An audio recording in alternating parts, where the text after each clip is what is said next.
Hello दोस्तों, online study point में आपका स्वागत है। और आज की जो हमारी वीडियो है काफ़ी ज़्यादा इम्पॉर्टेंट वीडियो है एंशिएंट इंडिया की, बिकॉज उसमें जो मौर्यास के बाद जितने भी प्रमुख राजवंश रहे हैं, ठीक है ना, आपके जो सुंग वंश रहा, कण्व, सातवाहना और कुषाण, ये सारे आज हम डिस्कस करेंगे। तो साथ ही साथ सारे प्रीवियस ईयर के क्वेश्चन और रिलेटेड इम्पॉर्टेंट फैक्ट्स। तो वीडियो को लास्ट तक देखिएगा। वीडियो अगर पसंद आता है तो लाइक एंड शेयर ज़रूर करें, और आपने अगर अभी तक चैनल को सब्सक्राइब नहीं किया है तो please do subscribe the channel. और वीडियो की पीडीएफ डाउनलोड करने के लिए आप हमारा टेलीग्राम ग्रुप ज्वाइन कर सकते हैं, और वहाँ पर आपको सारे वीडियो के नोटिफिकेशंस भी अवेलेबल हो जाएंगे। तो आइए शुरू करते हैं। पहला क्वेश्चन है, अंतिम मौर्य सम्राट की हत्या करके सुंग वंश की स्थापना किसने की? तो जो अंतिम मौर्य सम्राट थे वह कौन थे? बृहद्रथ थे, ठीक है ना। बृहद्रथ जो थे उनके ही सेनापति पुष्यमित्र सुंग ने 185 ईसा पूर्व यानी कि 185 बीसी में उनकी हत्या करके और मगध पर जो है सुंग वंश की नींव डाली थी, ठीक है। तो आंसर क्या होगा? पुष्यमित्र सुंग।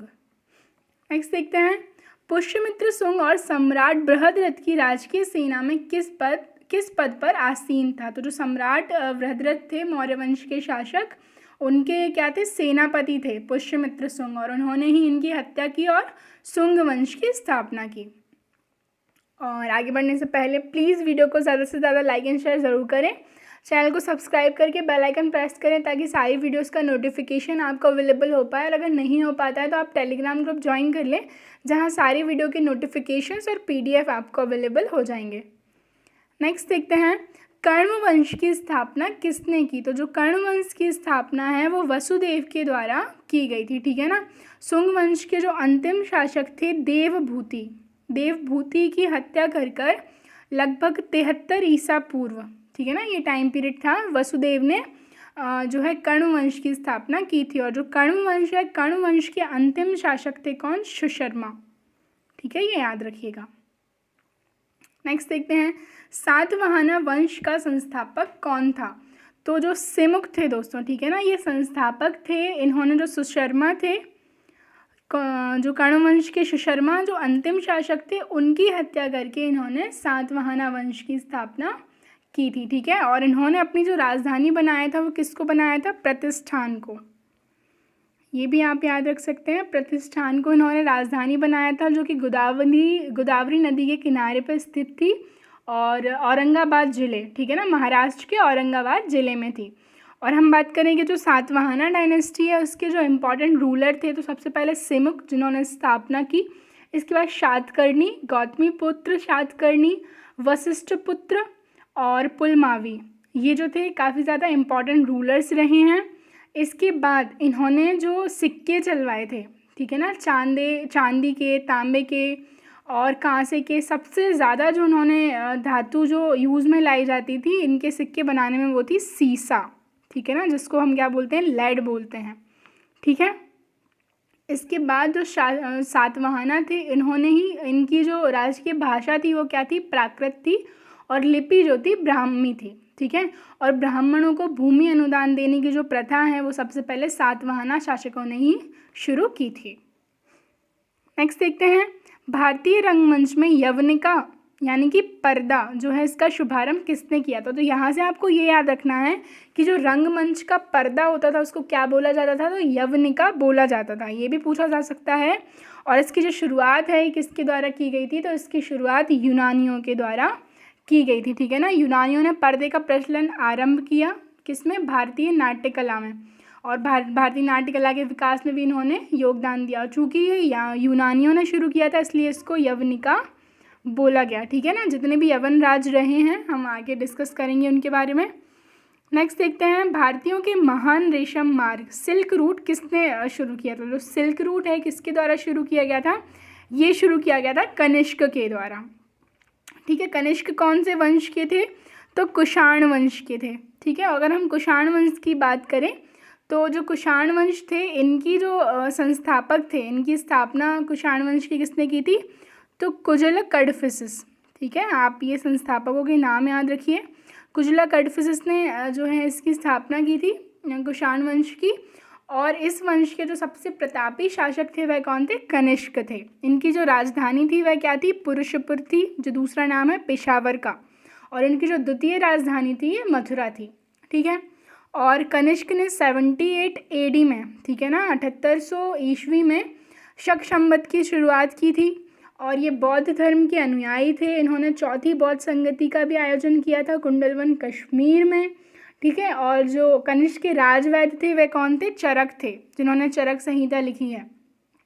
और जो बुद्ध चरित्र लिखी गई है, जिसको बौद्धों का रामायण बोला जाता है, वो भी कनिष्क के राजकवि अश्वघोष ने लिखी है। ठीक है।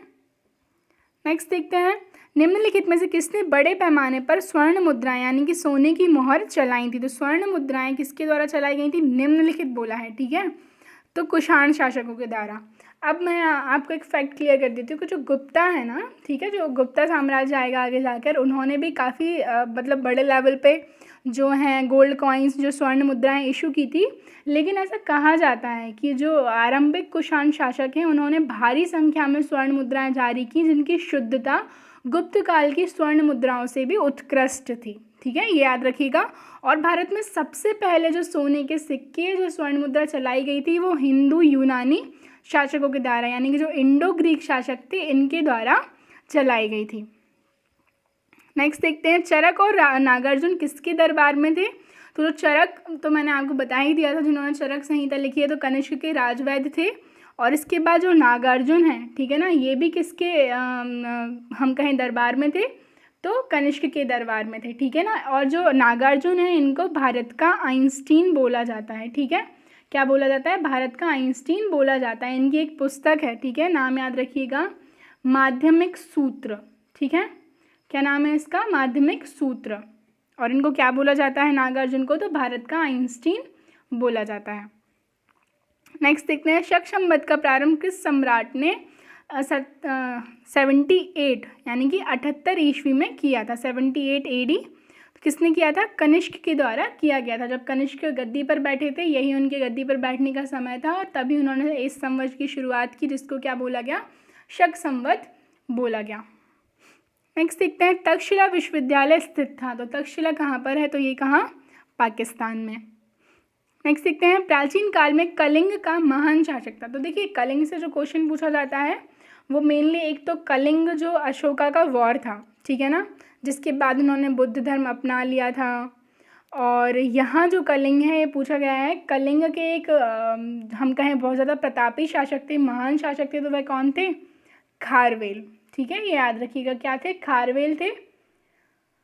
नेक्स्ट देखते हैं, कुषाण काल में सबसे अधिक विकास किस क्षेत्र में हुआ था? तो कुषाण काल में जो सबसे अधिक विकास हुआ था ये वास्तुकला के क्षेत्र में हुआ था। ठीक है ना, जो गांधार शैली थी और मथुरा शैली थी, ये दोनों ही शैलियाँ जो हैं इनका विकास हम कहें कुषाण काल के समय में या मेनली कनिष्क के शासनकाल में हुआ था।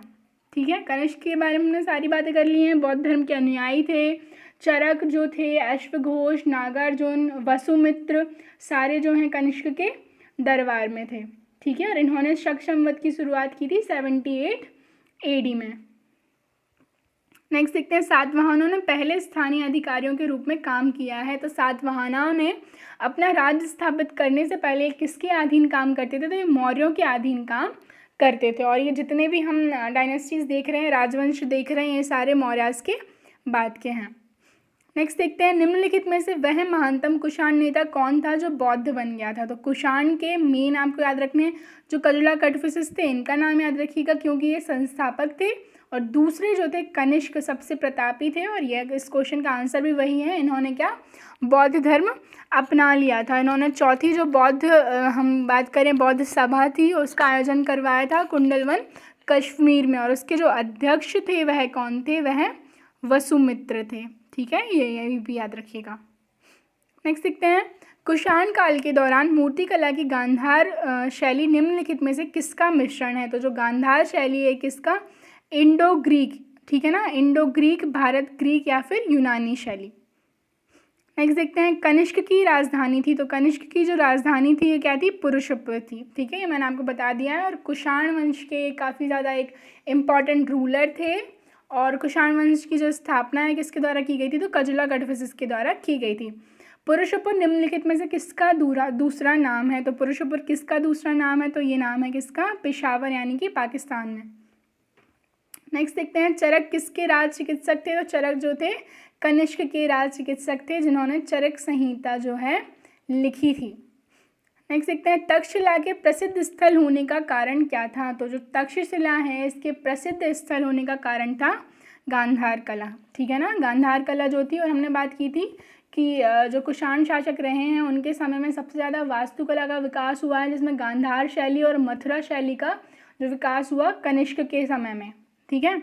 और जो रेशम मार्ग था इसकी खोज भी की गई कनिष्क के द्वारा, कुषाण शासकों द्वारा इस पर नियंत्रण भी रखा जाने लगा, ठीक है। और जो कुषाण राजा थे वो स्वयं को क्या बोलते थे, ये भी याद रखिए, वह स्वयं को देवपुत्र बोला करते थे, ठीक है ना। नेक्स्ट देखते हैं, भारत में सर्वप्रथम स्वर्ण मुद्राएं किसने चलाई थी, तो भारत में सर्वप्रथम जो स्वर्ण मुद्राएं चलाई थी वो इंडो बैक्ट्रियन या फिर इंडो ग्रीक, ठीक है ना। इंडो ग्रीक, हिंदू यूनानी, बैक्ट्रियन यूनानी, ये सब इनको बोला जाता है। अब हम थोड़ा सा इनके बारे में डिस्कस कर लेते हैं कि भारत पर आक्रमण करने वाले जो विदेशी आक्रमणकारी थे उनका क्रम क्या था। तो सबसे पहले तो हिंदू यूनानी यानी कि इंडो ग्रीक, इसके बाद आते हैं शक, इसके बाद आते हैं पहलव, और इसके बाद आते हैं कुषाण, ठीक है। और जो है भारत पर सबसे पहले कौन सा शासक था जिन्होंने आक्रमण किया, तो वह कौन थे, डेमेट्रियस, ठीक है। बैक्ट्रिया के शासक थे डेमेट्रियस, ठीक है। इन्होंने अपनी राजधानी किसको बनाया, शाकल को अपनी राजधानी बनाया, ठीक है। इसके बाद हम बात करें जो सबसे इम्पॉर्टेंट इंडो ग्रीक रूलर रहे हैं तो वो कौन रहे हैं, मिनांडर, ठीक है ना। क्या कौन रहे हैं, मिनांडर रहे हैं। और मिनांडर ने जो नागसेन थे, ठीक है, नागसेन या फिर नागार्जुन, दोनों उन्हीं के नाम हैं, उनसे बौद्ध धर्म की इन्होंने दीक्षा ली, ठीक है। मिनांडर के प्रश्न एवं नागसेन द्वारा दिए गए उत्तर दोनों ही एक बुक में है, जिस बुक में क्या नाम है बुक का, तो उसका नाम है मिलिंद पन्हो, ठीक है। क्या नाम है, मिलिंद पन्हो, जिसमें जो मिनांडर ने जो भी क्वेश्चन किए हैं किससे, नागसेन से, नागार्जुन से, तो वो यहाँ पर उनके उत्तर और प्रश्न दोनों ही इस बुक में मिलते हैं। नेक्स्ट देखते हैं, किस संग्रहालय में कुषाण कालीन मूर्तियों का संग्रह अधिक मात्रा में मिलता है, तो जो कुषाण थे मैंने आपको बताया उनकी द्वितीय जो राजधानी थी, दूसरी राजधानी क्या थी, मथुरा, इसलिए मथुरा के संग्रहालय में सबसे ज़्यादा कुषाण कालीन मूर्तियाँ मिलती हैं। ऐसा कहा जाता है कि यहाँ पर कनिष्क की जो एक हेडलेस, ठीक है ना, बिना सर की बिना धड़ की जो है मूर्ति मिली है।